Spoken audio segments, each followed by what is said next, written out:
What's up, film fans? Let me ask you, what do you get when you mix an activist documentary filmmaker with one of Hollywood's preeminent cinematographers working together on a film set in Chicago in the fateful summer of 1968? And what if that documentary filmmaker and that cinematographer are the same person? You get Haskell Wexler's 1969 film, Medium Cool, the subject of this episode of What Makes This Film Great.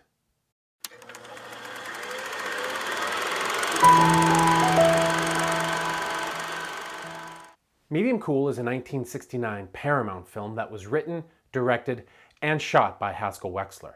It stars Robert Forster, Peter Bonners, Verna Bloom, and Harold Blankenship. The film was edited by Verna Field, who's probably best known for her work on the film Jaws, but who's a hugely influential figure in Hollywood, sometimes known as the Mother Cutter for the way that she mentored a lot of the other young women who got their starts editing films in the 60s and 70s, like Marcia Lucas, Dee Dee Allen, and Thelma Schumacher. The film includes a soundtrack of a lot of contemporary music, including tons of songs by Frank Zappa and the Mother's Invention, also the band Love. The music supervisor was a guy named Mike Bloomfield, who was actually Haskell Wexler's cousin, and who was part of the Paul Butterfield Blues Band. One of his other claims to fame is that he was playing lead guitar when Dylan went electric at the Newport Jazz Festival. Medium Cool is what the film scholar Ian Christie's called a low-density narrative. What does that mean? Not much happens. I mean, a lot happens in the film, but in terms of the narrative itself, it's pretty slight. The gist is this. Robert Forster plays a guy named John. John is a cameraman for a local Chicago news station, and he travels around with his colleague Gus, the sound man. This is at a time when there's a lot of questions going on in journalism about the participatory role of a journalist. Is a journalist just there to record the facts, to record events, to record what happens? Or does a journalist have a kind of an ethical or moral obligation to take part in a situation, especially if there's some sort of human distress or danger? And the film announces this right away with its opening scene.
Better call an ambulance. So you can see there the way that John and Gus make sure they get all their footage, make sure they get everything filmed before they call it in to emergency services. And this is one of the questions that the film will play with. What is the role of the journalist in these quite heady times? Vietnam is going on, it's being broadcast on television, the protests are going on across the country. It's a wild time for news, and there's this real question of what role do journalists play in this? And that's a lot of what the film's about in its early stages. It's set in the late spring to late summer of 1968, in the build-up to the 1968 Democratic National Convention, which was a wild time. If anyone's seen the recent Netflix film, The Chicago 7, that film is about a trial that takes place in the aftermath of the National Convention and the protests that took place on the streets of Chicago outside the convention, and the brutal police retaliation to those protests. In the early stages of the film, John and Gus go to a National Guard training camp. I'll talk more about that in a minute. They also travel to Washington, D.C. to cover the poor people's protest that was going on in the spring of 1968. At the same time, there's Eileen and Harold. Eileen comes from West Virginia. She's brought her son Harold with her, and they're living in uptown Chicago. At the time in Chicago, in this neighborhood, uptown, a lot of Appalachian migrants had moved from West Virginia and other parts of Appalachia for economic reasons. And here we have Eileen, who's working all the time, and Harold, who he spends a lot of time just sort of playing on the streets and taking care of his pet pigeons, which he keeps on the roof. This is in keeping with the film's source material. It's loosely based on a novel called Concrete Wilderness by a writer named Jack Coofer. And in the novel, the boy is the protagonist, and he's a boy who comes from rural South, and he's kind of in love with animals, and he spends a lot of the book investigating the wildlife in Central Park and in other parts of New York City. And he befriends a photographer who accompanies him at points in the book and takes pictures of some of this wildlife that he's investigating. Wexler was assigned this novel by Paramount, and it was his first feature film. And he's like, yeah, I'll do this. But in preparation during pre-production, he kind of decided that my film's going to be about the photographer, and he's going to be a cameraman, and he's going to be kind of based on me. And Wexler talked about this, that he saw John as sort of a surrogate for him, and he wanted the film to explore some of these issues, which I've already raised, that cameramen, documentary filmmakers, journalists were exploring at the time about ethics in journalism and ethics in documentary filmmaking and so on. So he moved the film from New York to his hometown of Chicago, and he made the photographer the protagonist, although Harold and Eileen are in the film quite a bit. About halfway through the film, John meets Harold and then meets Eileen, and they form a kind of burgeoning relationship where John seems to start to change his attitude about life and about what's important in life. And all of this is against the backdrop of 1968 and the lead up to the Democratic Convention. And that's the whole film, really. A lot of the film is made up of John and Gus on assignment, or Harold moving around town and playing with his pigeon.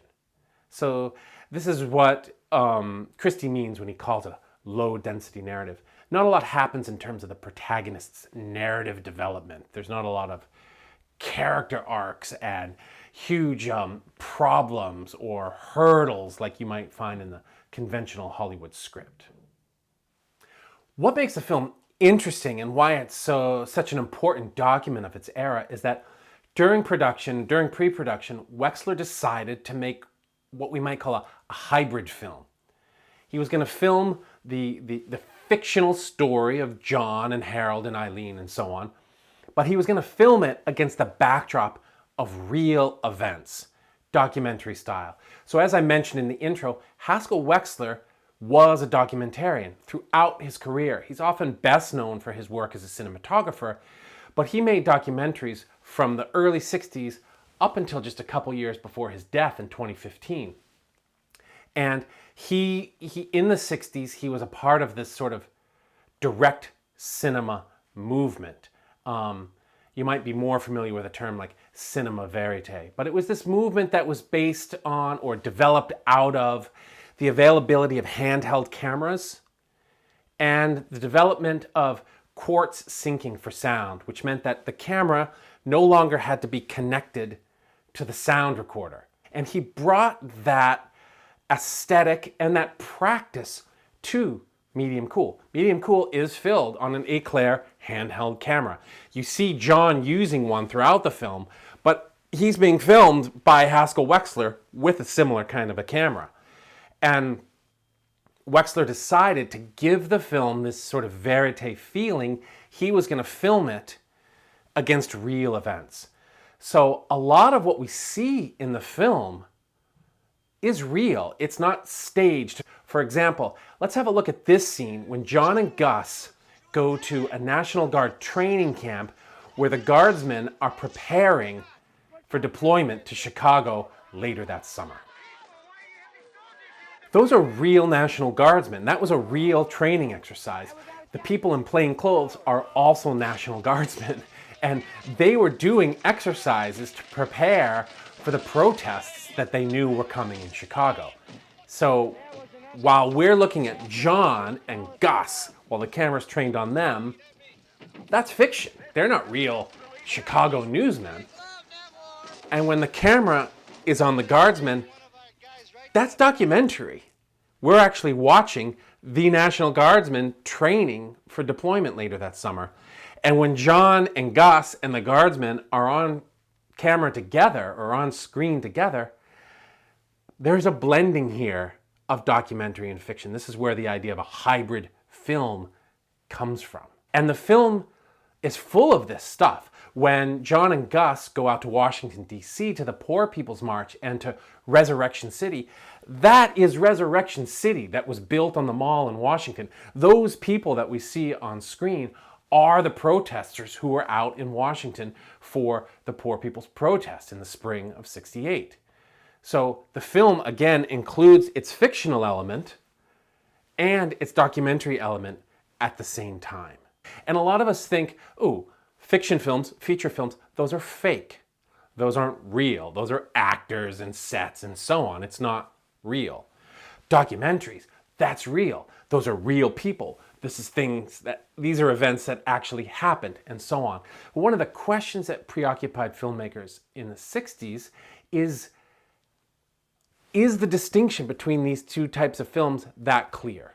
So what you get in a film like Medium Cool is a conscious effort to see what will happen if I make a documentary and a feature film at the same time.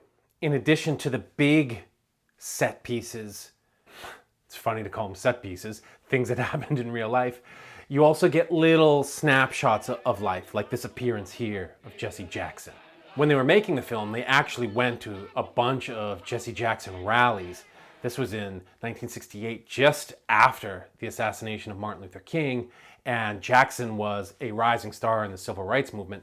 And as the film was originally shot, he figured in it more prominently because there was a whole subplot in the film that ended up getting cut about Eileen's political awakening. So you get footage that was cut from the film of Peggy Terry taking Eileen to a Jesse Jackson speech and things like that.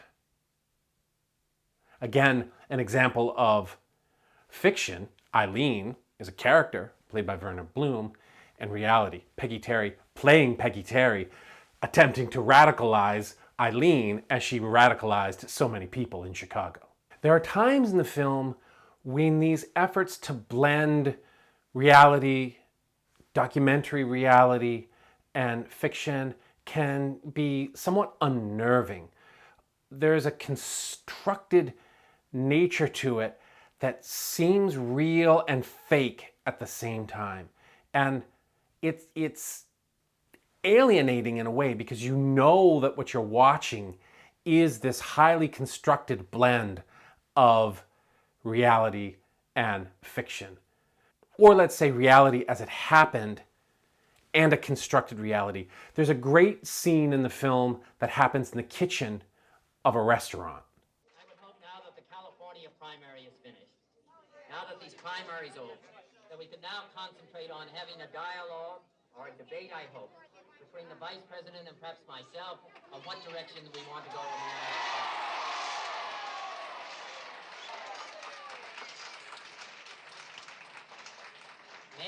Mayor Yorty has just sent me a message that we've been here too long already. So, my thanks to all of you, and now it's on to Chicago, and let's win there.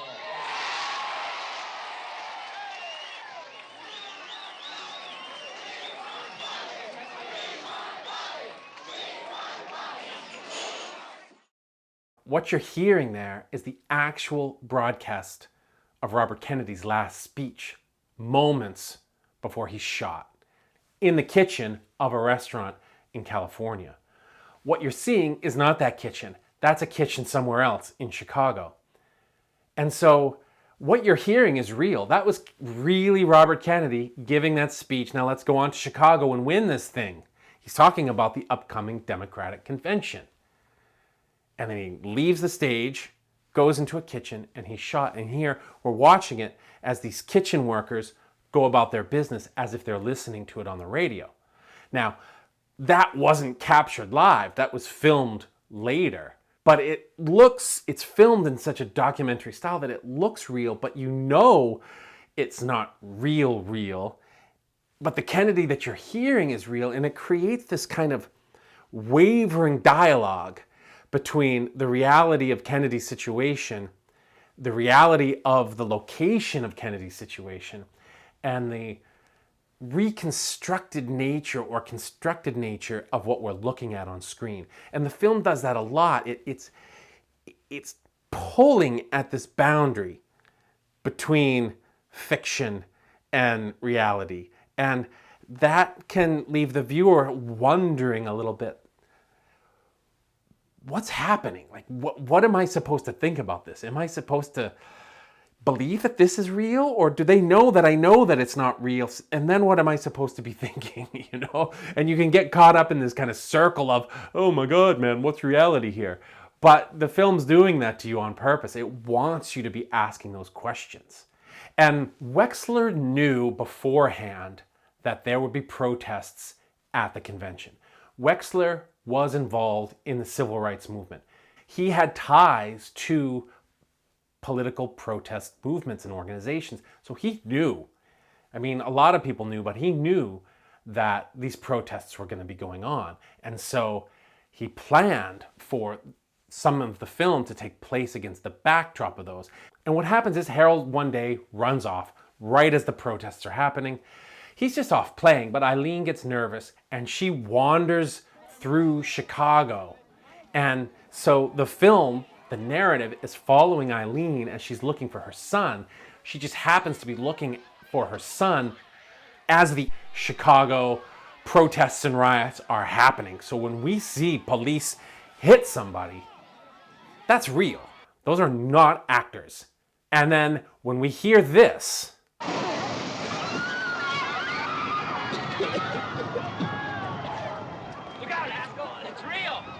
that's one of the crew telling Haskell that the tear gas on the ground while they're filming is real. And so they're following Eileen through the streets. She's coming right up next to some of the police. She's getting involved in this. She's forced to sit down at one point. Werner Bloom, props to her for going through this. And then they're tear gassed and they leave it in the film. Look out, Haskell. It's real. And it is real, but this is part of what the film's asking us to question. Not only the reality now of this film and what's happening in it, but the reality of the situation in Chicago in 1968. Like, this is happening? How could this be happening? And that's one of the things that the film wants you to leave with, is this question of what's the difference between an actor and a social actor? Those people, those real people who are involved. And what's the difference between some constructed story that we might be watching and what was really happening on the streets of Chicago in the summer of 1968 as the police stopped and then kettled and then beat protesters? There are a lot of other ways that the film plays with this blend of reality and fiction. For example, throughout the film, we see photographs, documentary photographs, like these ones of the execution of Gwen Van Lame, or this stained RFK poster, which looks like it's lived. And this is, you know, weeks after RFK's assassination. And then you get like an ode or an homage here to Belmondo. The film makes a lot of other interesting stylistic and formalist choices. There's a lot of scenes where we don't get the sound of what's happening on screen, but we have other sounds or music, or scenes where there is no other sound or music and there's just silence, even though we see presumably noise-making or sound-making events happening in front of us on screen. There's also some really fantastic editing. For example, let's look at this scene where John and Gus go to interview some people in a resort where they're trying to get away from Chicago for the summer. And you'll see some of the sound recording or the sound mixing that I was talking about, and then look at the way the cut occurs.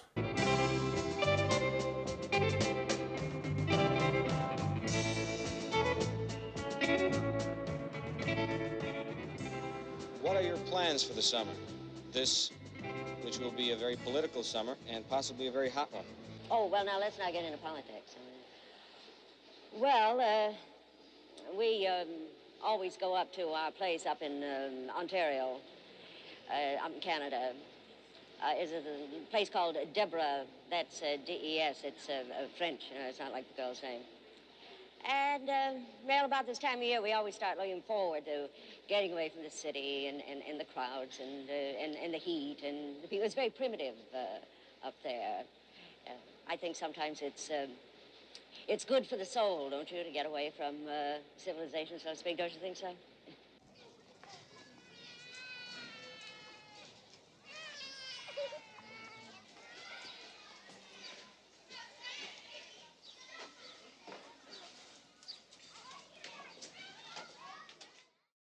The film is full of those sort of jarring juxtapositions where we see one thing happen or we see somebody say something and then there's an immediate cut to something that throws into question what we've just seen or heard. And that's another way that the film kind of discombobulates the viewer, right? So there's this whole question of when is this real and when is it fiction? But there's also these questions that are raised by, showing us one thing and then immediately undermining it. And it's one of the powers of the film is that watching it, even if you're just trying to keep track of John's story, you're never on steady ground. Your footing is never steady. And that's part of what makes the film fascinating, is that you can watch it in so many different ways, but however you choose to watch it, other ways to watch it are always presenting themselves to you.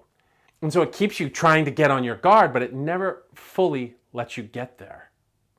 There's a ton more that's going on in this film. It's just from the opening frame to the closing frame, it's chock full of probing, beautifully shot, sometimes heartbreaking, sometimes unnerving filmmaking that's really asking questions about not only the ethical and moral and big political issues of its day, which it does fascinatingly, but also about what is the role of filmmaking? What can film do?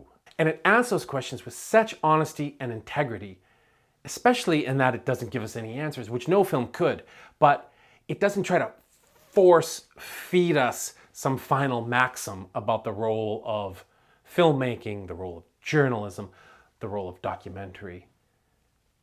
It asks us to think about what those things mean, what they could mean, what their potential is in our own lives. And that is just one of the many things that makes Medium Cool such a great film. I'd love to hear your thoughts about this film. It's unlike almost anything put out by a major Hollywood studio. And if you've seen it before, I'd love to hear what you think in the comments. Anyway, that's all for now. My name's Aaron Hunter. Thanks for watching.